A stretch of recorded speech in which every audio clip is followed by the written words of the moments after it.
ಶ್ರೀ ಗುರುಭ್ಯೋ ನಮಃ ಹರಿ ಓಂ ಓಂ ನಮಃ ಸೂರ್ಯಃ ಪಿತಾಮಹೋ ವ್ಯಾಸಃ ವಸಿಷ್ಠೋ ತ್ರಿಪರಾಶರಃ ಕಶ್ಯಪೋ ನಾರದೋ ಗಾರ್ಗ್ಯಃ ಮರೀಚಿರ್ಮುನಿರಂಗಿರಾಃ ಲೋಮಶಃ ಪೌರುಷಶ್ಚೈವ ಚಮನೋ ಜಮನೋ ಭೃಗುಃ ಶೌನಕೋಷ್ಟಾದಶಶ್ಚೇತಿ ಜ್ಯೋತಿಷ್ಶಾಸ್ತ್ರಪ್ರವರ್ತಕಾಃ ನಮೋ ಋಷಿಭ್ಯಃ ನಮೋ ಮಹದ್ಭ್ಯಃ.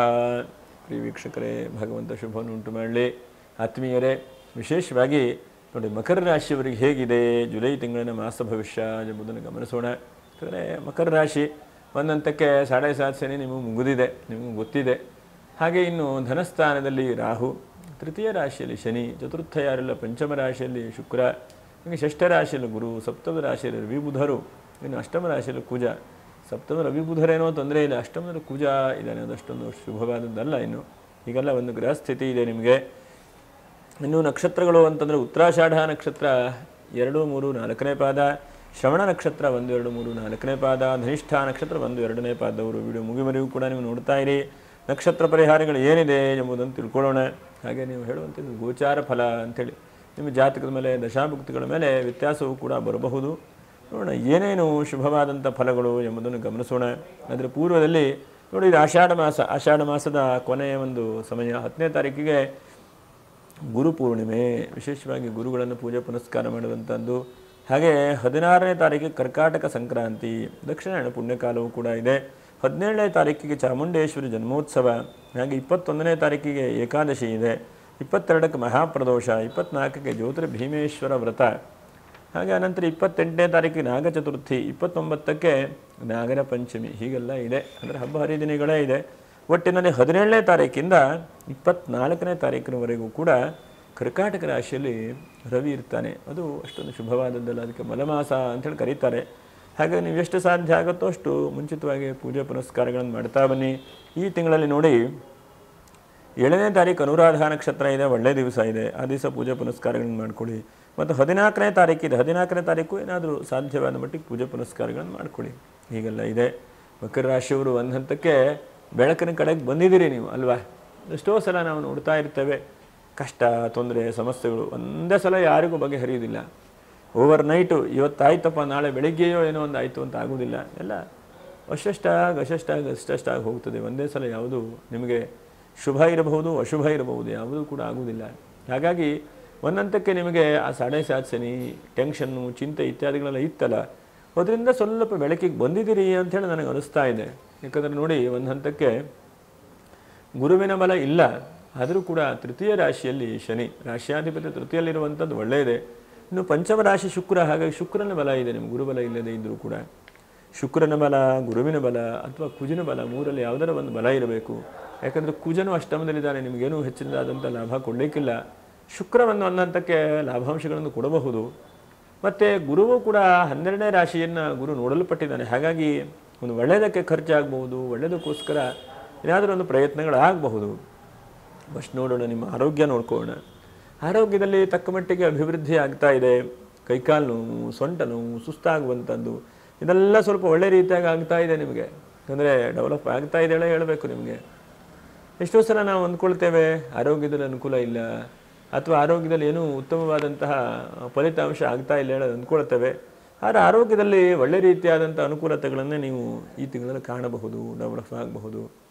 2ನೇ ರಾಶಿ ರಾಹು, ಎಷ್ಟೋ ಸಲ ನಿಮಗೆ ಮಾತಾಡಿದ್ರೂ ತಪ್ಪು, ಮಾತಾಡದೇ ಇದ್ದರೂ ತಪ್ಪಾಗತ್ತೆ. ಹಾಗಾಗಿ ಮಾತಿನ ವಿಷಯದಲ್ಲಿ ಸ್ವಲ್ಪ ಜಾಗೃತಿ ವಹಿಸ್ಕೊಳ್ಬೇಕು. ಹಣಕಾಸು ಬಂದರೆ ತಕ್ಕ ಮಟ್ಟಿಗೆ ಸ್ವಲ್ಪ ಜಾಸ್ತಿ ಹಣವೇ ಬರುತ್ತದೆ ನಿಮಗೆ.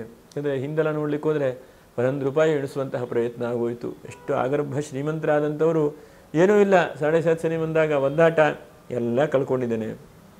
ಯಾರೊಬ್ಬರು ಕಾಮೆಂಟ್ ಮಾಡಿದರು, ಕೊನೆಗೆ ಪ್ರಾಣ ಇದೆ, ಇದು ಕಳೆದು ಬಿಟ್ಟರೆ ಹೋಗೋಯ್ತು ಅಂತ. ಹಾಗೆ ಅಷ್ಟೊಂದು ದೃಢಿಗೆ ಇರಬಾರ್ದು. ಯಾಕಂದರೆ ಧೃತಿ ಅಂತಂದರೆ ಈ ಮನಸ್ಸು, ಬುದ್ಧಿಯನ್ನೇ ಯಾವತ್ತೂ ಕೆಡಿಸ್ಕೊಳ್ಬಾರ್ದು. ಕಷ್ಟ ಬರುತ್ತೆ, ಕಷ್ಟ ಬಂದರೂ ಕೂಡ ಹೇಗಾದರೂ ಹೊರಗಡೆ ಬರುವಂಥ ಪ್ರಯತ್ನವನ್ನು ಮಾಡಬೇಕು. ನೋಡಿ, ಎಷ್ಟೋ ಸಲ ಪ್ರಾಣಿಗಳು, ಪಕ್ಷಿಗಳನ್ನು ನಾವು ನೋಡ್ತಾ ಇರ್ತೇವೆ. ಏನಾದರೂ ಮಾಡಿ ನಾವು ಉಪಾಯದಿಂದ ಹೊರಗಡೆ ಬರುವಂಥ ಪ್ರಯತ್ನವನ್ನು ಪ್ರಾಣಿಗಳು, ಪಕ್ಷಿಗಳು ಮಾಡ್ತಾರೆ. ಹಾಗಿದ್ದಾಗ ನಾವು ಕೂಡ ಮಾಡಬೇಕಲ್ವಾ. ಮನುಷ್ಯನಿಗೆ ಕಷ್ಟ ಅನ್ನುವಂಥ ಸ್ವಾಭಾವಿಕವಾಗಿ ಬರುತ್ತೆ. ಕಷ್ಟ ಇದೆ ಅಂತ ಹೇಳ್ತಾ ಹೋದ್ರೆ ಇನ್ನೂ ಕಷ್ಟ ಜಾಸ್ತಿ ಆಗ್ತಾ ಹೋಗುತ್ತೆ. ಹಾಗಾಗಿ ಒಂದು ಸ್ವಲ್ಪ ಬೆಳಕು ಬಂದರೆ ಆ ಕಡೆಗೆ ನಾವು ಹೋಗ್ತಾ ಬರಬೇಕು. ಜೀವನದಲ್ಲಿ ಒಂದೇ ಸಲ ಯಾವುದೂ ಬದಲಾವಣೆ ಆಗುವುದಿಲ್ಲ ನಿಮಗೆ. ಯಾಕಂದರೆ ತುಂಬ ಸಾಲ ಮಾಡಿಕೊಂಡು, ತುಂಬ ಸಮಸ್ಯೆ ಮಾಡಿಕೊಂಡಿರುವಂಥವರಿಗೆ ಒಂದೇ ಸಲ ಸ್ವಲ್ಪ ಸ್ವಲ್ಪ ಸಂಬಳ ಬಂದರೆ ಸಾಕಾಗುವುದಿಲ್ಲ. ಕೆಲಸ ಇಲ್ಲದೆ 2 ವರ್ಷ ಆಯಿತು ಅಂತಿದ್ರೆ ಒಂದೇ ಸಲ ಕೆಲಸ ಸಿಕ್ಕಿ ಏನೋ 30,000 40,000 ಸಂಬಳ ಸಿಕ್ಕಿದ್ರೆ ಇಮಿಡಿಯೇಟಾಗಿ ಸಾಲ ತೀರಿಸ್ಲಿಕ್ಕಾಗತ್ತಾ? ಖಂಡಿತ ಸಾಲ ತೀರಿಸ್ಲಿಕ್ಕಾಗಲ್ಲ. ಆದರೂ ಕೂಡ ಆ 30,000 ರೂಪಾಯಿ ಬರುತ್ತದೆ ಅಲ್ವಾ, ಒಂದು ಹಂತಕ್ಕೆ ಅಷ್ಟಷ್ಟಾಗಿ ಮೇಲ್ಮಟ್ಟಕ್ಕೆ ಹೋಗಬಹುದು. ಹೋಗುವ ಸಾಧ್ಯತೆಗಳಿದ್ದಾವೆ ನಿಮಗೆ. ಸಾಧ್ಯತೆಗಳ ಇಲ್ಲ ಅಂತಲ್ಲ, ನಿಮಗೆ ಸಾಧ್ಯತೆಗಳಿದ್ದಾವೆ.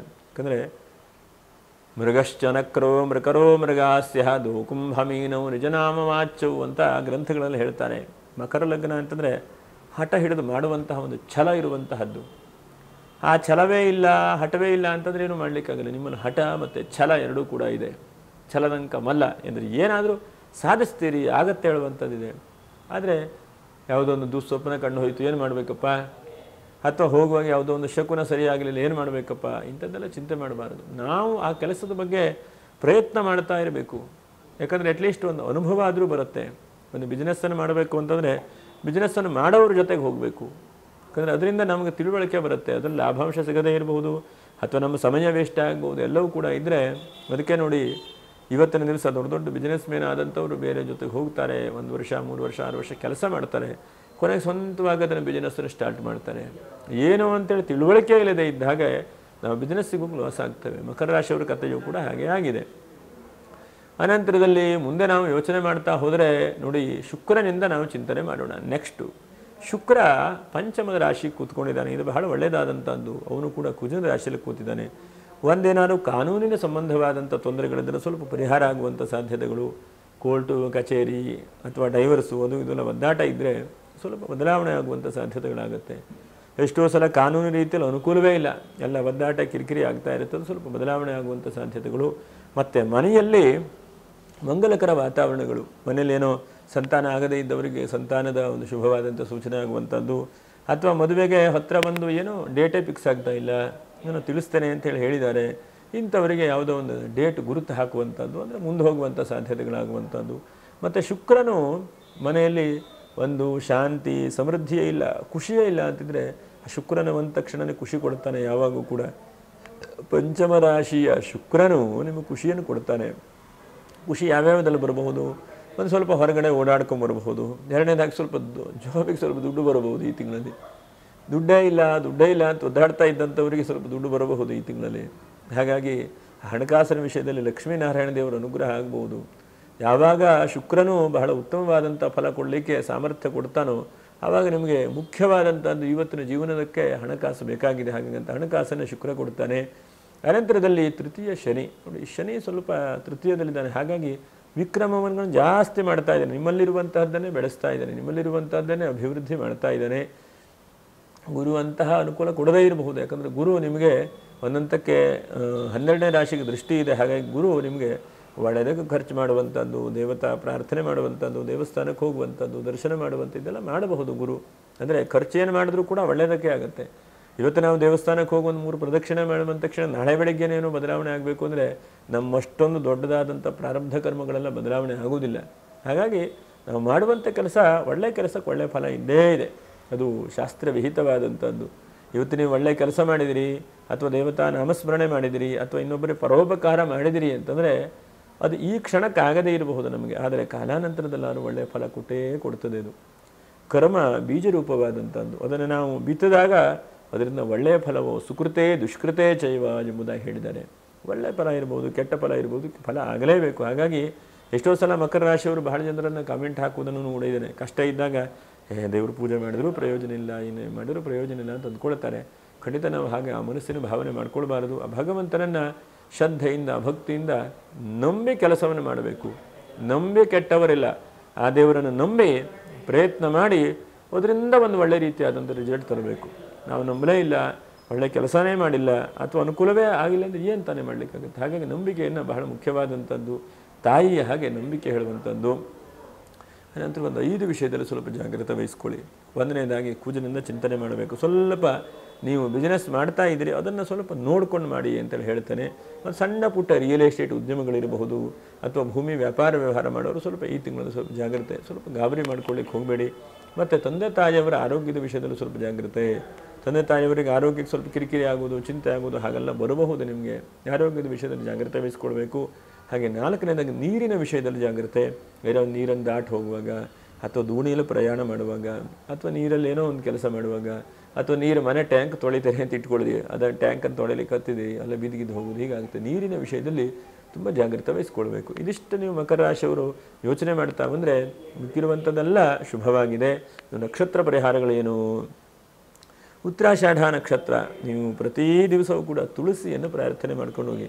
ಹೊರಗಡೆ ಹೋಗ್ತೀರಾ ಕೆಲಸಕ್ಕೆ, ಪ್ರತಿನಿತ್ಯವೂ ಕೂಡ ನಮಸ್ಕಾರ ಮಾಡಿಕೊಂಡು ಹೋಗುವಂಥ ಪ್ರಯತ್ನ ಮಾಡಿ, ಅದರಿಂದ ಬಹಳ ಶುಭವಾಗುತ್ತೆ.